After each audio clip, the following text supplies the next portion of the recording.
بانی P T I Imran Khan نے کہا ہے کہ ایرانی حملے کی مذمت کرتے ہیں مگر دیکھا جائے معاملات یہاں تک کیسے پہنچے۔ کیا ایران سے تعلقات خراب کرنا ہمارے مفاد میں ہے؟ افغانستان کے تعاون کے بغیر دہشت گردی ختم نہیں ہو سکتی۔ اڈیالہ جیل کمرہ عدالت میں میڈیا سے غیر رسمی گفتگو کرتے ہوئے عمران خان نے کہا کہ ایران نے جو کیا اس کی مذمت کرتے ہیں، یہ بھی دیکھنا ہے کہ معاملات یہاں تک کیسے پہنچے۔ یہ بڑی خطرناک صورتحال ہے، یہ کون سی عقل ہے کوئی اپنے ملک کو اس پوزیشن میں ڈالتا ہے؟ عمران خان نے کہا کہ شاہ محمود قریشی بطور وزیر خارجہ افغانستان گئے تو انہوں نے مکمل تعاون کا یقین دلایا۔ بلاول جب وزیر خارجہ تھے تو ایک مرتبہ بھی افغانستان نہیں گئے۔ دہشت گردی افغانستان کے تعاون کے بغیر ختم نہیں ہو سکتی۔ آج افغانستان بارڈر بند کرنے کا سوچ رہا ہے۔ ان کا کہنا تھا کہ میں بطور وزیر اعظم ایران گیا تھا اور سپریم لیڈر سے بھی ملا تھا۔ جو لوگ چاہتے ہیں کہ ایران کے ساتھ تعلقات خراب ہوں وہ آج خوش ہیں، لیکن سوچیں کہ ایران کے ساتھ تعلقات خراب کرنا ہمارے مفاد میں ہے۔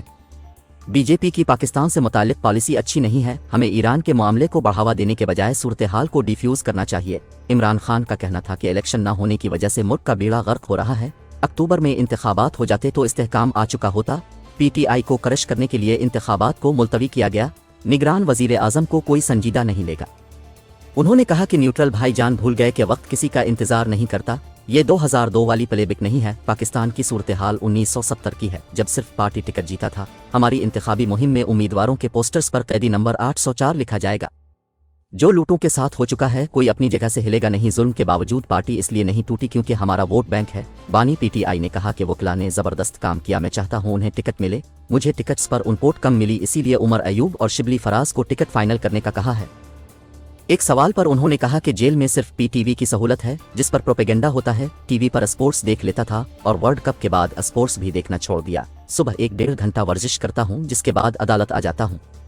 جیل میں رہتے ہوئے 3 بار قرآن پاک کو پڑھا ہے، قرآن کو پڑھ رہا ہوں اور ساتھ نوٹس بھی لے رہا ہوں۔ ان کا شکریہ ادا کرتا ہوں کہ جنہوں نے مجھے جیل میں ڈالا۔ جیل میں نہ ہوتا تو کتابیں پڑھنے کا موقع نہ ملتا اور عبادت بھی تنہائی میں ہوتی ہے۔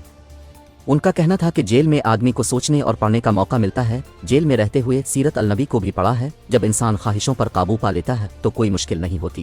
عمران خان کا کہنا تھا کہ جسے کرپشن نہ کرنی ہو اسے اپنے امپائر نہیں کھلانے ہوتے۔ سپریم کورٹ پر حملہ نواز شریف نے کیا تھا، یہ ایماندار جج کو ٹکنے نہیں دیں گے۔ نواز شریف کرکٹ میں بھی اپنے امپائرز کے بغیر نہیں کھیلتا تھا، جبکہ میرا کوئی جج نہیں ہے۔ جسٹس اعجاز الحسن معیاری جج تھے، ان کے استعفیٰ پر افسوس ہے۔